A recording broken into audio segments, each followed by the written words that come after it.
First of all, thank you everybody for joining us this morning. We really appreciate your time, and I think just for anyone who didn't actually come to our first session, I want to provide just a quick discussion on the purpose of these webinars, and they really came about as a function of our discussions with a lot of the startup companies who are speaking to a lot of local investors here in Calgary and Alberta, and who are getting the message that they're not necessarily eager to invest, and then speaking to the investors themselves saying, trying to figure out why it is that they're not willing to invest in some of these life sciences opportunities. And the message that we consistently received is a lack of knowledge and understanding. So we speak to the investors like, well, you know, they're telling me this, this, and that, and I don't understand what the regulatory framework looks like. I don't understand the risks. I don't understand the milestones, timelines, inflection points. And so part of what we're trying to do right now is to educate investors, local investors within Alberta, but also within Canada as well, on how to evaluate opportunities in the life sciences field. No one's going to be an expert at the end of these webinars. Ultimately, what we hope to do is have a series of webinars that will culminate in a day-long conference that all of you will get invites to. And the day-long conference will be more in-depth discussion on a lot of the topics that are going to be touched on in the webinars, and really try and aid that understanding and bridge that gap between where the investors are in Alberta and where the companies need them to be. And you know, we do hear a lot of excitement about the life sciences industry in general. Certainly there's a trend of all the industries that have been hit by COVID. Life sciences industry has seen an uptick. We've seen a lot of excitement on the part of investors as well, and an eagerness to diversify their portfolio, possibly by investing in life sciences opportunities. So today's session is going to be moderated by Jay Ingram, who many of you know, is author of 19 books. He had a show on the Discovery Channel, as well as on CBC Radio. I'm sure all of you will recognize his voice from CBC if you don't know his face. And so he's going to be interviewing two seasoned investors, one from the US and one from Canada, and they're going to be telling us their stories and some of their experiences about investing in life sciences opportunities and some of the lessons learned. Just in terms of rules, we want this to be kind of an interactive session. So if you have questions as the speakers are telling us their stories, feel free to put them in the chat. We'll send those questions to Jay and he can ask them of the speakers. Otherwise, we ask that you mute your microphones so that we don't get any feedback. And if you have any other questions, you can always send a message to me on Zoom privately or in the general chat box. So with that, I'll hand it off to Jay and he can take over from here. Thank you very much, and welcome everybody to the day after. We're not talking about elections today. We are talking about life sciences investing, and we have two really great people to tell you about their experiences, because there is some overlap in what they do, but they also have very different approaches. And in our conversations before this event, it became clear to me that there's a lot to take from both of them. Darshana Zaveri is one, she's in the US, and Allyson Tighe is in Vancouver. And rather than tell you who they are and details about their careers, I would prefer to ask them to do that. So Darshana, can we start with you, please? Sure. Thanks, and thanks, Jay, for hosting us, and it's a pleasure to be here this morning. So my name is Darshana Zaveri. I'm a managing partner at Catalyst Health Ventures, which is based in Boston, Massachusetts. We invest in healthcare. And within healthcare, we specifically invest in medical technologies. So what that means is we don't invest in drugs or biopharma, stem cells, or anything that we consider to be pure science. And the reason we don't do that is because we equate pure science with a lot of risk. clinical risk and regulatory risk, and then that equates to financial risk.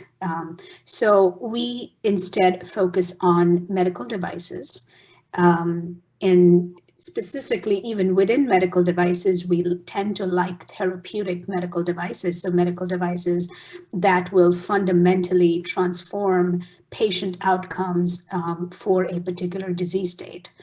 The reason, so we tend to call these mechanical solutions for mechanical problems.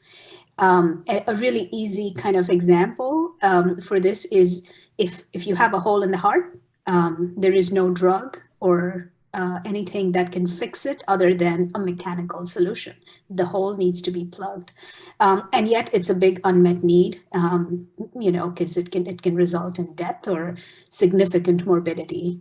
So it's a big unmet need, high value application, and yet it is mechanical in nature, which makes it less science, less risky, and more predictable in terms of outcomes. Could I ask you just a quick question, Darshana? Is that common that a company like yours would specialize in just one piece of the whole possible spectrum of investment? I find that increasingly, I mean, if you look back, 20 years, I think healthcare funds were pretty diversified portfolios with biotech and medtech and, some amount of diagnostics and digital health thrown in. My personal experience has been that a lot of funds are moving more and more towards specialized activity. There's, if you come to Boston, I mean, you can't walk down the street without running into a biotech fund. There's tons of those.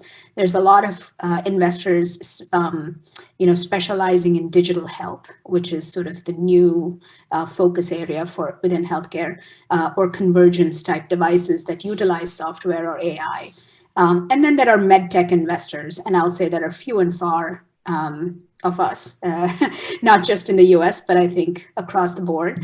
But yes, I find that people are specializing more and more. I'll come back to you because I know that you can give us a couple of case studies that illustrate some of the good things and bad things, pitfalls, things to watch out for in life science investing. But Allison, could we get a little bio and CV from you, please? For sure. So I'm Allyson Tighe. As Jay mentioned, I'm based out here in Vancouver. I'm an investor with a firm called Amplitude Ventures. So Amplitude is a life sciences investing firm based in Canada. So our headquarters are in Montreal, which I think you'll see that pretty regularly in Canada. A lot of the investors that invest in VC funds are based in Montreal, so the VC funds tend to be headquartered in Montreal. And then I'm out here in Vancouver, and we have a presence in Toronto as well. So we're a little bit different from Darshana's firm in that we actually do lean heavily on the biotech side. So we'll invest fairly broadly across the healthcare and life sciences spectrum. But our sort of goal for this fund is to be at least half on the biotherapeutics side of things. And you're absolutely right. There is definitely different kinds of risk that you're going to run into when you're investing in these deep science or very science-focused kinds of companies.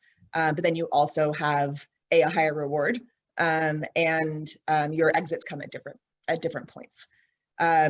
So we're currently raising a $200 million fund focused on Canada mostly for this iteration of the fund. The next fund might be a little more international. Our sort of overarching buzzword is precision medicine. And so we think about that in our verticals of biotherapeutics and medical devices, and this other category, which could include digital health or there's I think recently a lot of breaking down of silos sort of between therapeutics and medical devices and digital health, where you're getting this combination of AI and imaging. You're bringing in this computing power. Vancouver has a long history of quantum computing, so now applying that towards healthcare, or these connected devices where, again, in Vancouver, there's a company called Canary Medical, which is an implant company that actually are connected to the internet. So your physician and surgeon and rehab specialist can see how you're recovering from surgery based on your movement from the signal that comes back from that implant. I'm not an investor, by the way. I just think it's cool. So as an example of sort of this crosstalk between these silos. Like I said, majority of that's going to be in the biotherapeutics area for this fund, generally coming in around the Series A stage, but open to working directly with founders that are maybe spinning out of a university and helping them set up a company and understanding how to go about raising that initial seed capital as well. So less focused on that, but open to it if we see some really, really neat science and helping them to build a company and a team around that. Medical devices, we come in a little bit later. So generally when they've got some clinical proof of concept and are getting prepared for a commercial launch. And then digital health, if we're looking at that, would be even later. So getting some traction in the market. For example, about maybe $1 million worth of revenue that's repeatable. Just because for digital health, the biggest challenge tends to be adoption. So waiting to see that they have a little bit of traction, and then we can help them scale. That's a general overview of what we're doing. So it sounds like, in a sense, you address a broader spectrum of investment opportunities than Darshana. So getting an example from each of you might make that a bit clearer. Darshana, can you give us a story of an investment, how you progress through an investment with your company? Yeah, no, absolutely I can. And I'm going to give an example of a company that we saw through from the very first investment, you could almost call it founding of the company, through to exit. And I'm going to talk about how it fit with our investment strategy, and that is why we were okay taking the risk that we did. Not every company is going to be that early for us, so I just want to point that out, but in this case, it was. So the story of this company is that it's called Envision Medical, based out of California, and the company was founded by a young woman at the time that I first met her. She was 22 years old, and she had a brilliant idea. And the idea was to be able to diagnose ovarian cancer early in women who are at high risk. And all of those things are important. First off, women who are at high risk for ovarian cancer know that they are at high risk because they have a genetic predisposition like a BRCA gene, or they have a family history. So they have a mother or an aunt or a sister who had ovarian or breast cancer that puts them at a higher risk. For this group of women who are identified and doctors know who they are, they're presenting at the OB/GYN's office, there is no solution today. Just the way there is a mammogram for breast cancer or PSA for prostate cancer, there are no early diagnostic solutions for ovarian cancer. And this young entrepreneur was an engineer by training, and her idea was that if one could get a cell sample from the ovaries, then you can diagnose cancer. Just like we do today for cervical cancer. We get a pap smear, which, most women go through a pap smear every 2 or 3 years in their life. And you get a cell sample, look at the cells under a microscope, and you can see if there's cancer. The problem with ovaries is that they are in a part of the body that is very inaccessible. And there are often no symptoms. So women who do have the cancer are walking around and with the cancer, and they don't know that they have it. And because it is in a place that is inaccessible, there's no easy way to get there. So when I met her and she described the problem to me and her solution, I immediately saw it as a mechanical problem. If there is a way to diagnose the cancer, you don't have to reinvent the science. You don't have to develop a new test. You simply have to find a way to get to the ovaries. And she had an idea, which was basically a very thin, flexible catheter that can go in transvaginally, done at the OB/GYN's office, so in an outpatient procedure. So simple procedure, but extremely difficult to develop the device, obviously. And then being a woman, I still had never seen a picture of fallopian tubes, which is the organ through which you have to go in and get the cells. And it looks like spaghetti. So there's, I didn't want to put anything through those tubes for the risk of actually rupturing them. So this woman had this idea, she had the prototype, but she didn't really have a device to show me. It was an idea on paper, and she had some IP filed. And I worked with her for about 1.5 years because it was really hard to fund such a young, inexperienced founder with a high risk idea where she didn't even have a prototype to show me. At the end of 1.5 years, she got about 50 rejects from 50 venture funds by her own admission. And while she was trying to raise $2 million, I worked with her and said, why don't we fund you with $250,000? Let's take a very small financial risk. And if we lose our money, we lose our money. It's only $250K. But I said, using the $250K, go build the device and just show us that you can actually do it, and that you can take this device and put it through the fallopian tubes and grab cells. So this was what we call a clinical proof of concept.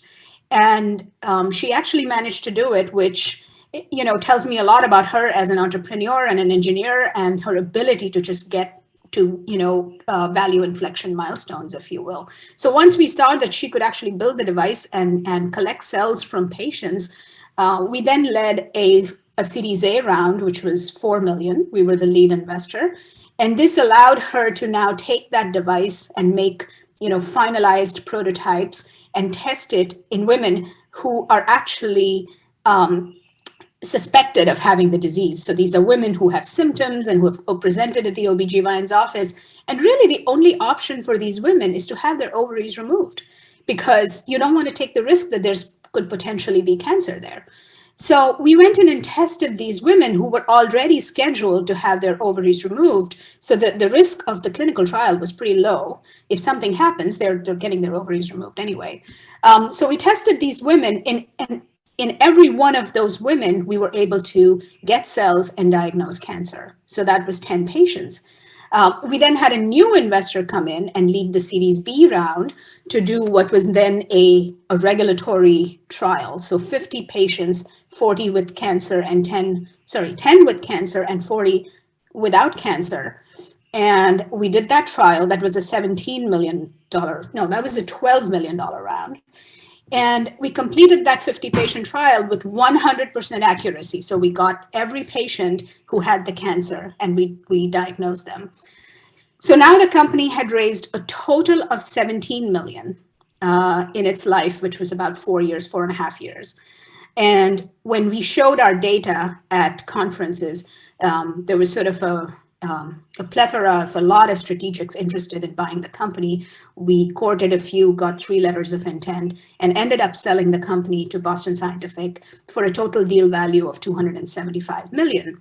The reason I bring up this example, again, mechanical solution for mechanical problem, very big market, 600,000 women just in the US who are suspected of having ovarian cancer, with a high price point device that's almost a $2 billion market.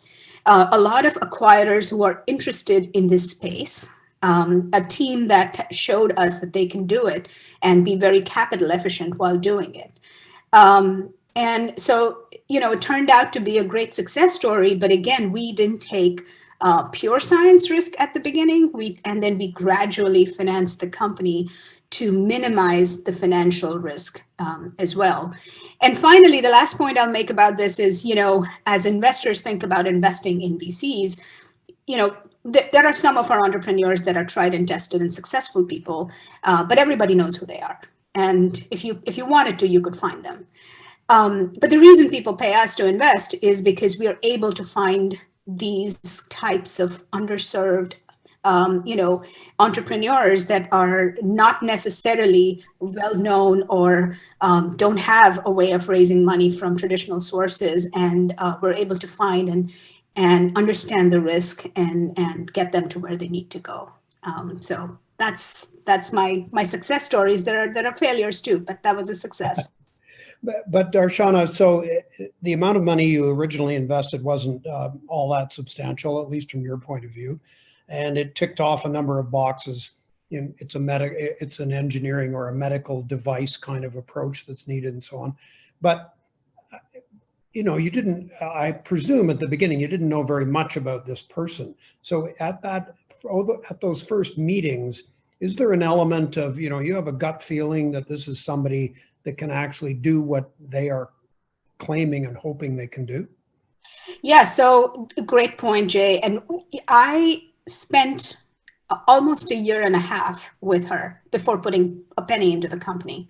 And we will often do that. That's actually the norm, not the exception. Now that I know what she can do for her next company, the bar is far, far lower. And I know they will come to us for their next company. But for the first time, you're absolutely right. I didn't know what she could do. It was a great idea, but I didn't know the feasibility of the approach. I didn't know if she understood the regulatory process, which can be extremely complicated. And so, you know, at each turn, I asked her questions. And one of the things that she did incredibly well, it's a little bit of an old-fashioned idea, but she actually wrote a business plan. And I could, you know, you don't see too many people writing business plans anymore. They just show you a deck. But what a business plan does is you have it. And then when you ask her a question, she says, well, go to, you know, answer number 5A and you'll see it. And if it's not there, give me a couple of weeks, I'll find you the answer. And so I had that back and forth and the advantage of getting to know her over a year and a half. And I'll tell you one more thing. I actually, when I presented her to my investment committee, which is made up of 4 people, including me, the other 3 actually rejected it. So they didn't want to do the deal. And so, you know, I went back to her and said, sorry, we actually, even after all that work, we can't do it. And that's when we sort of went back and started rethinking the financing plan and said, okay, can we do a very small amount? And we bought 25% of the company at a $1 million valuation because there was nothing there. And so, you know, once we could do that, the economics of the deal made a lot of sense to the partnership. And, you know, we were lowering that financial risk enough that it allowed us to do it, get over that hurdle. Good, thank you, Darshana. There are a couple of things you just said that I would like to come back to at some point, but I want to get Allyson to give us her version of a success story. Yeah, for sure. I may have switched the story since last time we talked. Fair warning. Okay. But I thought it would be interesting to talk about a company called Zymeworks, which is a local Vancouver company that some folks might know about, mostly for the reason that so we co-led their Series A, but by the time we got there, the company had already been around for over 10 years and had been funded mostly by sort of the local angel community. So I thought that would be sort of interesting for this group to hear about. So Zymeworks is an antibody company. They're a therapeutics company, and just on a sort of general level, they develop what at the time was a new kind of antibody, but now is becoming more popular, where instead of just targeting sort of one thing, it's bi-specific. So there's 2 things that you can target at once. So it makes these antibodies sort of more powerful and more specific to the cells that you're trying to get at. So the company was actually started in 2003, if I recall correctly, by a fresh PhD grad out of UBC. So first-time CEO, you know, his vision was incredible, but, you know, didn't really have a lot of experience behind him. And so similarly to Darshana's story, had a hard time sort of catching the attention of VCs back then. So he went a little bit more towards the using the platform that he developed as a way to have some early revenues. So I'm not going to get into sort of the complexity of the platform, but essentially what it combines sort of biotech and sort of high powerful computational biology to find really interesting therapeutics for whatever your target of choice is. So he would partner with pharmaceutical companies who were having a hard time, you know, finding a drug for a disease that they were very interested in. And he would be able to, using his platform and working with them on the biology side, you know, come up with some interesting candidates, as we call them, to move down that preclinical and clinical pathway. So he had revenue coming in from those partnerships and sort of local people who really bought into his vision, and managed to raise sort of $50 or $60 million sort of among those different sources of cash, so revenue and grants and sort of the angel investment community. So we were introduced to Ally, I'm going to say around 2012. And again, similar story. We thought he was a really interesting guy. He'd obviously been working for quite a while on this project, but at that time looked a little bit like a service company, not like a therapeutics company. So we weren't really sure if that's really something that we wanted to invest in, but kept in touch and worked with him quite closely on developing a plan of what it might look like to be a therapeutics company and develop your own drugs. So it took 3 or 4 years to really make that transition. During that same time, we introduced him to another small company in Vancouver that had a very complementary technology that we had also been looking at investing in, and they ended up merging. So that company was called Kairos, also a excuse me, sort of a spin out of a local sort of incubator. And so they merged, and that's when we came in and we raised that Series A. Interesting because, you're going to hear, I think, this theme over and over again is, and I'm sure, you guys think about this the same way. It's like you're getting married to this company. So, very rarely are you going to meet somebody and marry them that day. You're getting to know them over time. You date for a while, you have a bunch of meetings and fun and all this kind of thing, and then you get married. So we call it investing in a line rather than investing in a dot. So we were able to see Ally's progress over time, and he had built this incredible company. He had, I think 6 major partnerships with large pharmaceutical companies. By the time that we came in, he had navigated a merger. He really sort of lived up to that vision and sort of cockiness that he had come in with as that fresh PhD student at the start. So we were very confident in investing in him. But what he also is incredibly good at is knowing what he doesn't know. So he was not a finance guy. So he ended up hiring probably the best CFO we've ever had in our portfolio. Tons of experience in biopharma. Really understood how to prepare a company for sort of the big time. And so what ended up happening is, and a CMO, because Ally's not a clinical guy, ended up bringing in a woman named Diana Hausman, who, again, extremely experienced in transitioning a company from a preclinical therapeutics company into sort of that clinical trial stage. So we did that. We led that Series A in 2016. It was a $60 million Series A. At that time, the valuation was sort of in the sort of 150 million range, so quite high. And then within a year and a half was an IPO. So, that was always our plan, that this company was going to go public. And we had the right team in place to be able to do that. And the valuation basically doubled during that time from the Series A into the IPO. And I think a point that I want to touch on here is just the idea of an IPO in biopharma is considered more of a financing event than an exit.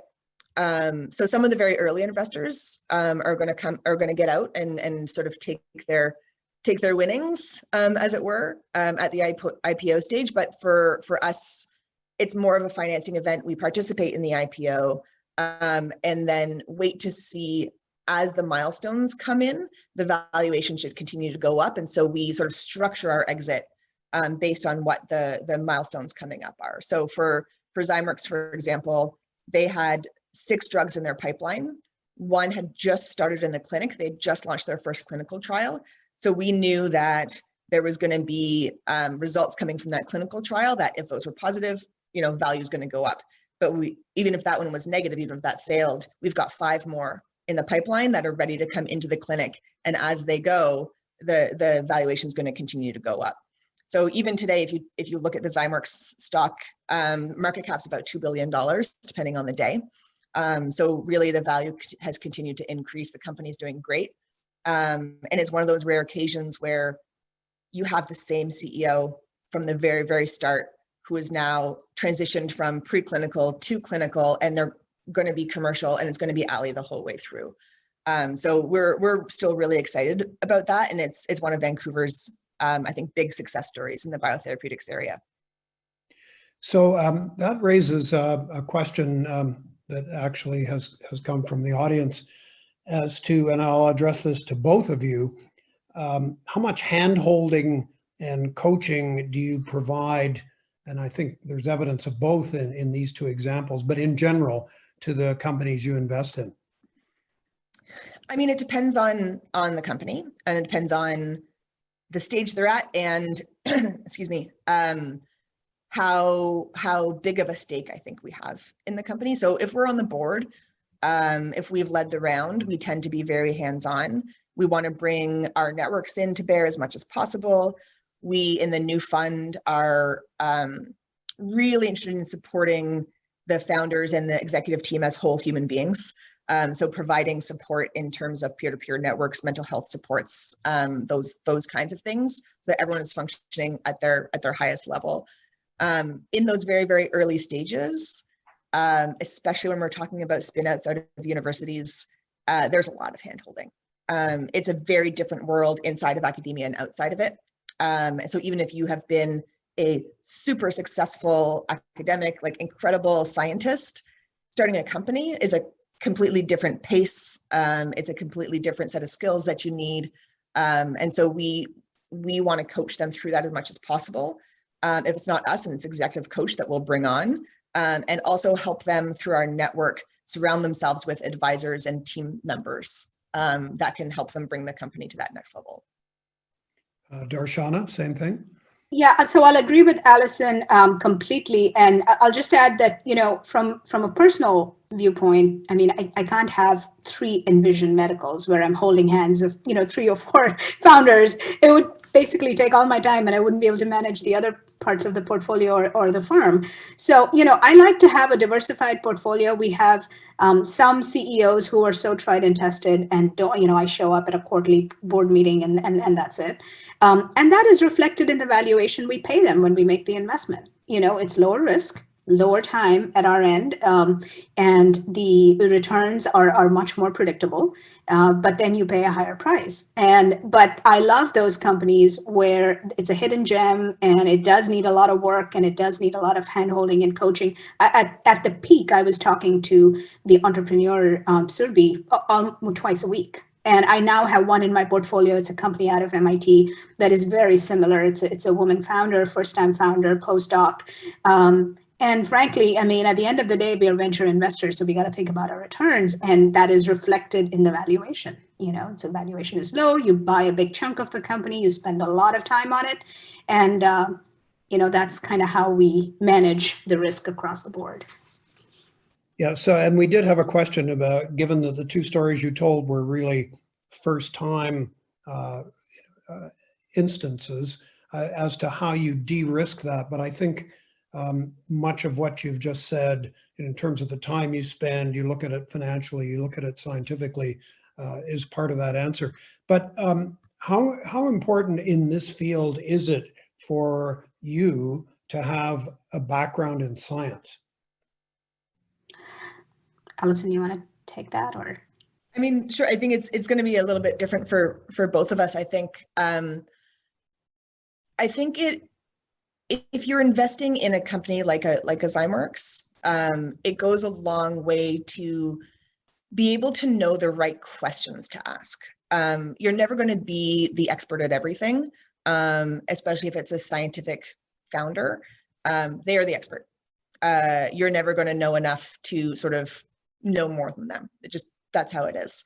But what you can do is ask the questions that you need to know the answer to understand, is this a technology that is going to be competitive with what other people are working on?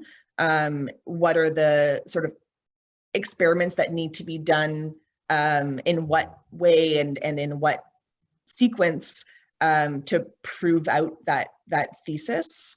And then who can you bring in as a consultant to sort of have a look at the science in a very deep way, to make sure that it's the right thing? So knowing the questions to ask, I think, is important. So most people on our team have an academic science background, or have worked in the field for decades. But we will still bring in a consultant for every company that we look at who is an expert in that specific field. Yeah, I agree. And, my partner, Josh, is an engineer and I'm a scientist by training. And I find that that's a really good combination, because a lot of the products that we fund are based on an engineering idea, but they are addressing clinical problems.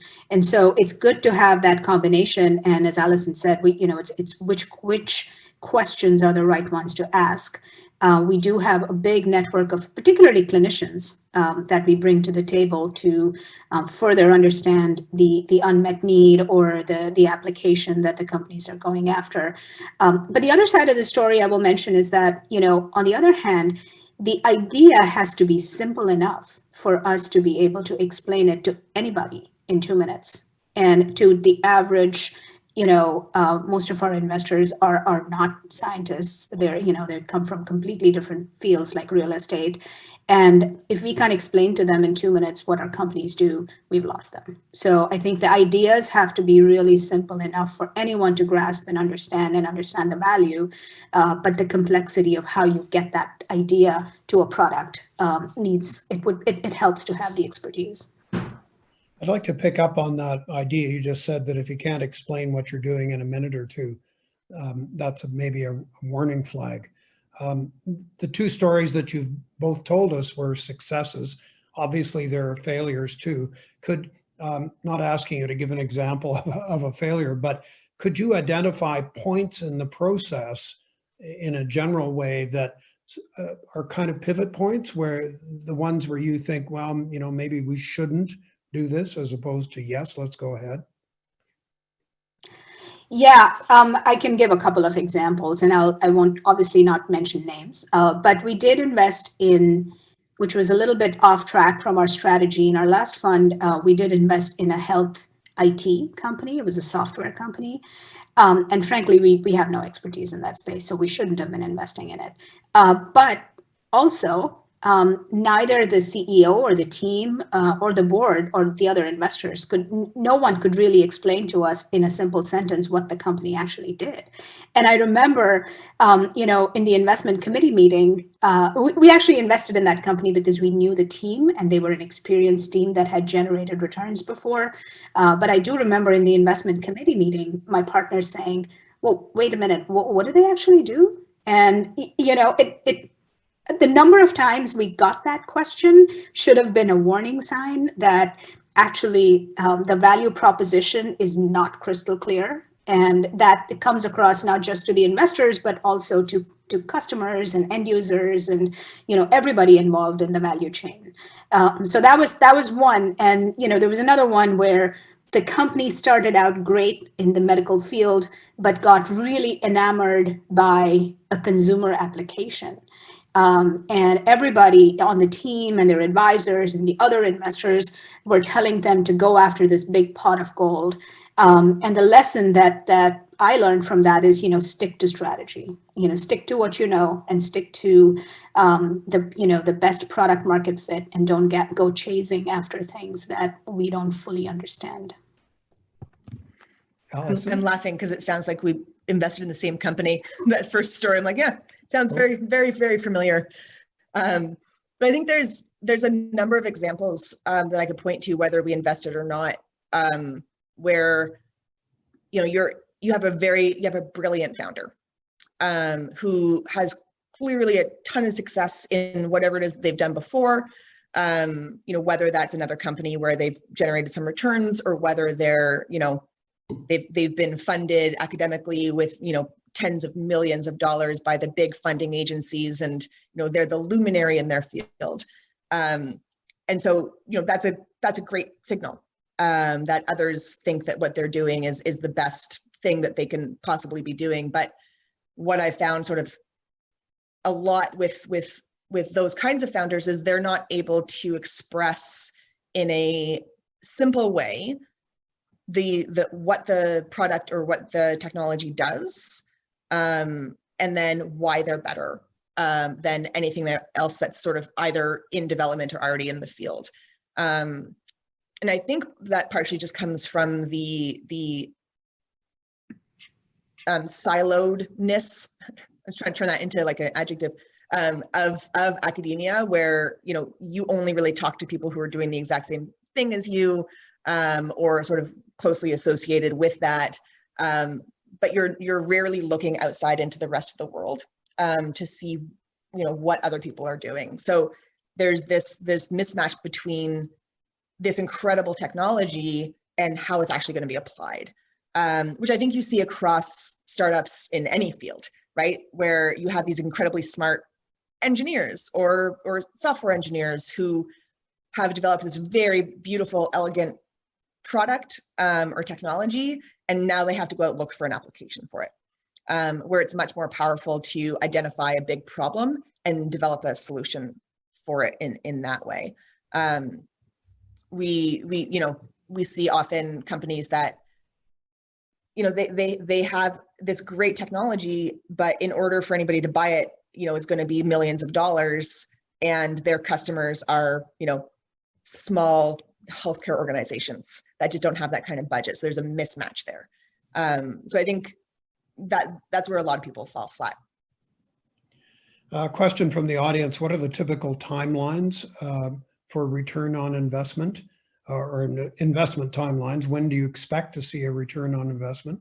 That may be there may be many answers to that. I don't know. Yeah, there are.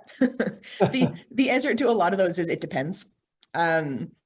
So when you're talking about therapeutics, well, I'll stick to therapeutics, biotherapeutics. Recently, exits are coming sort of at a preclinical level or early clinical evidence. So when I'm talking about that, like the clinical trials, so phase 1, phase 2, phase 3 that you need before you can launch a product, that's the sort of clinical stage. And then all of the science that has to happen is the preclinical stage before you're even allowed to test it in humans. So if you've got great preclinical data in whatever animal models it is that you're using, you can often get an exit at that point. Sometimes with certain disease areas or with certain kinds of technologies, you need to have some human proof of concept. So you'll need phase 1 or phase 2 data.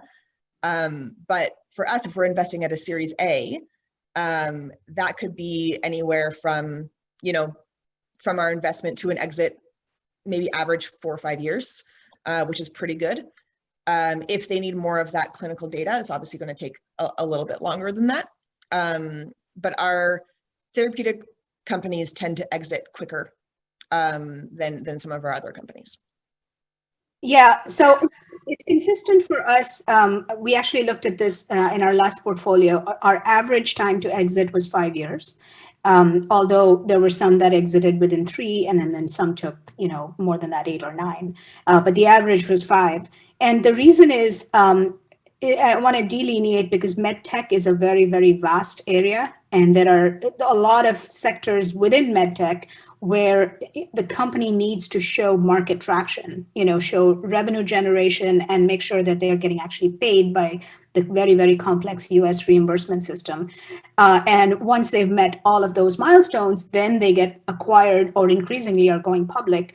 But we tend not to invest in those types of companies. We actually we are more therapeutic in that sense, where most of our companies are addressing life-threatening diseases, like in structural heart, the valve needs to be repaired, or oncology, so life-threatening diseases where the strategics or the acquirers have intense interest in just acquiring new technologies.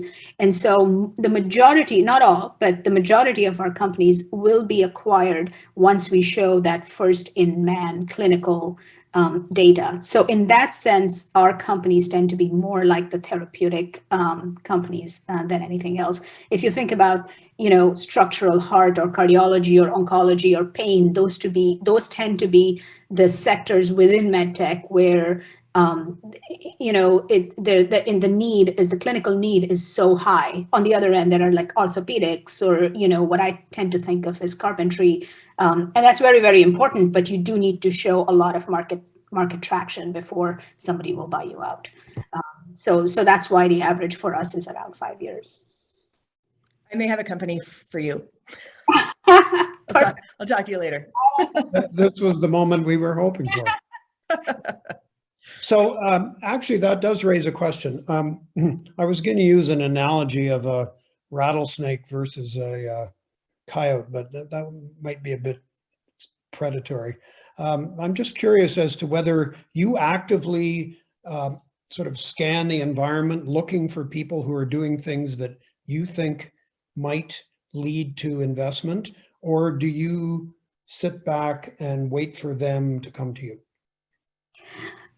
It's a bit of both. So generally speaking, we get a lot of deal flow through the door. We are fairly well known as medtech investors. There aren't a lot of us out there, particularly at the early stage. So we just tend to get a lot of people coming in through the door with deals. I'll make two exceptions. One is if we've already had a success with a founder, right?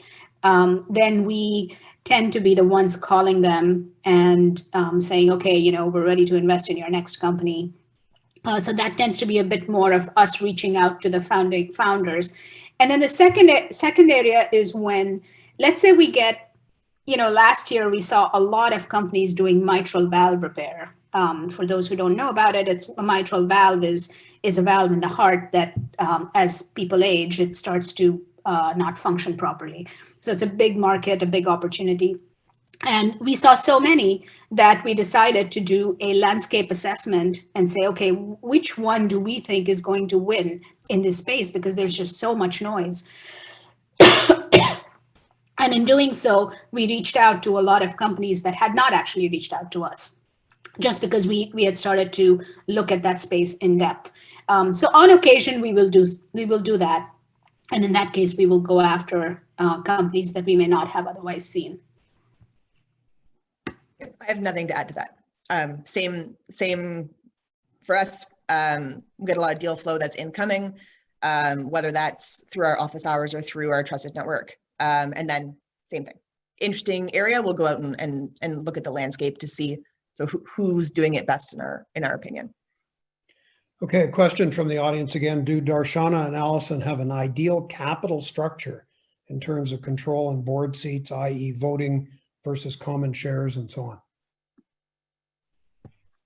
So we prefer and mostly only do preferred share rounds and equity rounds. We don't really have that much of a preference for control in terms of the percentage of the company that we have. It tends to fall out at around 20, but we don't do that on purpose.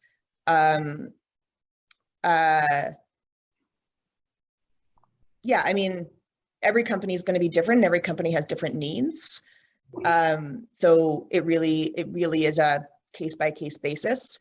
There are companies where we're going to, with a sort of large Series A investment that we lead, have a much bigger ownership in that company. And then there's others where it's a really hot deal and we kind of just want to be in it.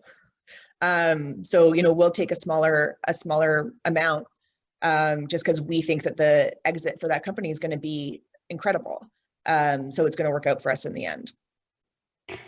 Capital structure wise, I think perhaps Allison and I may have different answers because biotherapeutics tends to be quite different from medtech in terms of, how much money is eventually raised and the valuation at which it is raised, because exits on the other end, the exit values tend to be lower than biotherapeutics.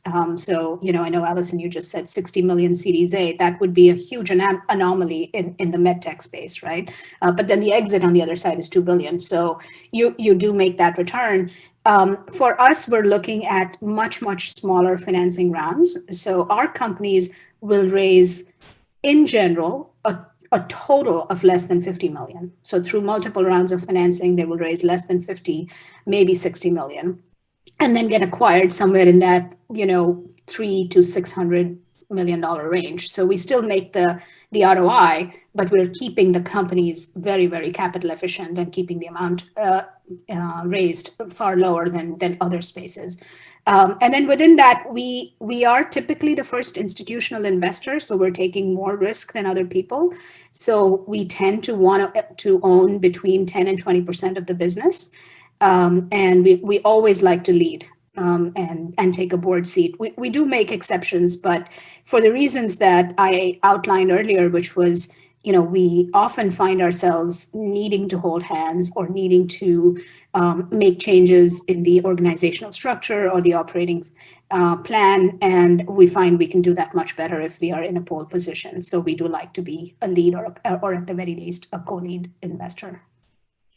I have a question for both of you, but I suspect the answers might be quite different. It's about regulatory issues.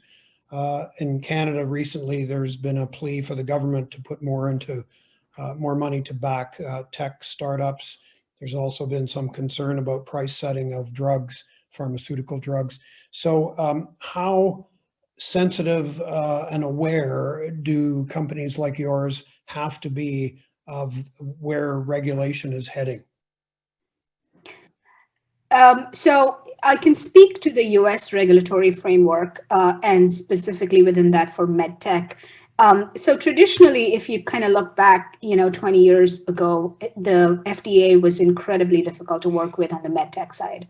And, the path through to FDA approval was often complex, and more than complex, it was kind of unpredictable. And investors don't like, investors like predictability.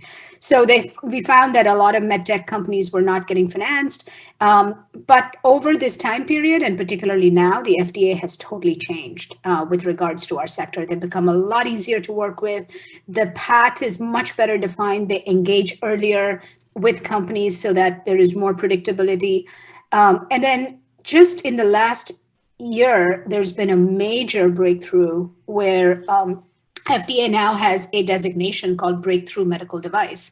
And most of our companies will take advantage of that designation. And what that means is if it is a life-saving product, then the FDA will give it, priority of review and it, allow companies to get the technologies into the clinic much faster than usual. And we are able to do a lot of clinical trials in the US where companies had to go to Europe before. So that's been one major breakthrough. And then accompanying that, CMS in the US has actually established a payment code for breakthrough devices. And so that's another major, I think, tailwind that is going to make the sector move faster, much better, is that we can now get immediately paid for life-saving devices that earlier we had to actually show a ton of studies to prove the economic benefit of the device that could take anywhere from 2 to 3 years after regulatory approval. And that made acquirers nervous, and it suppressed deal values and exit values. But now there is that bridge where CMS will pay for these life-saving devices as long as they're categorized as breakthrough by the FDA for a period of 4 years. And so that's huge, according to me. I think that should spur a lot more investment in medtech. Allison, what's the Canadian version of that? Canada tends to follow the US. But I will say that we would never invest in a company if they're only focused with Canada. It's an extremely small market. So for us, we follow the FDA and what they're doing, and the company should know at least to a sort of a basic level what that path is going to look like for them. I agree. It's become extremely easy to work with the FDA. The folks that work inside that organization are so willing to help. You reach out to them, they will tell you like what the expected pathway is going to be, what the kind of evidence that they're probably going to need to see. So, you know, the earlier that you can start having those conversations with the FDA, the better. And Health Canada too. There are certain things that it makes more sense to do in Canada. So a lot of cell therapies. Canada's very interested in getting cell therapies into patients fairly quickly. So you can get trials up and running fairly quickly in Canada, which is great. But the sort of ultimate gatekeeper is always going to be the FDA.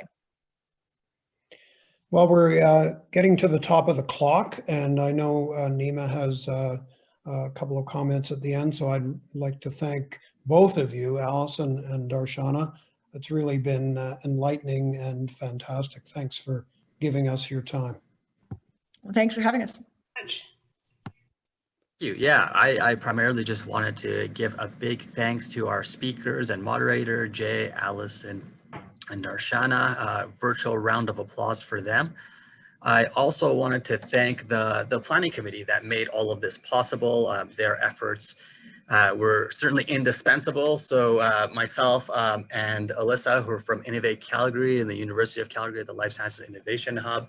We had Crystal Phillips from Thin Air Labs, which is a local VC company that invests in health as well. We have Platform Calgary. So we had Kevin Franco from Platform Calgary, who reached out to a lot of you to join this.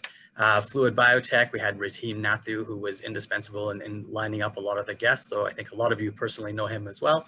And then we had Jaspreet Graywall from Venn Consulting. So a big round of applause for that group for putting everything together. As well, for future sessions, if you have any ideas or anything you want to hear about, please don't hesitate to contact us. The groups that you see on the slide there are the people that you can definitely reach out to if you have any questions about investing, or if you would like to learn more or just be more involved in the life sciences community. That's part of what the Life Sciences Innovation Hub does. There's also a seed fund and various other ways you can get involved. So yeah, any feedback you have on this session as well, please don't hesitate. Anything that you think we could improve on. Otherwise, thank you everybody in the audience for your time as well and joining us, and hopefully we'll see you in the next session. Bye everyone. Bye.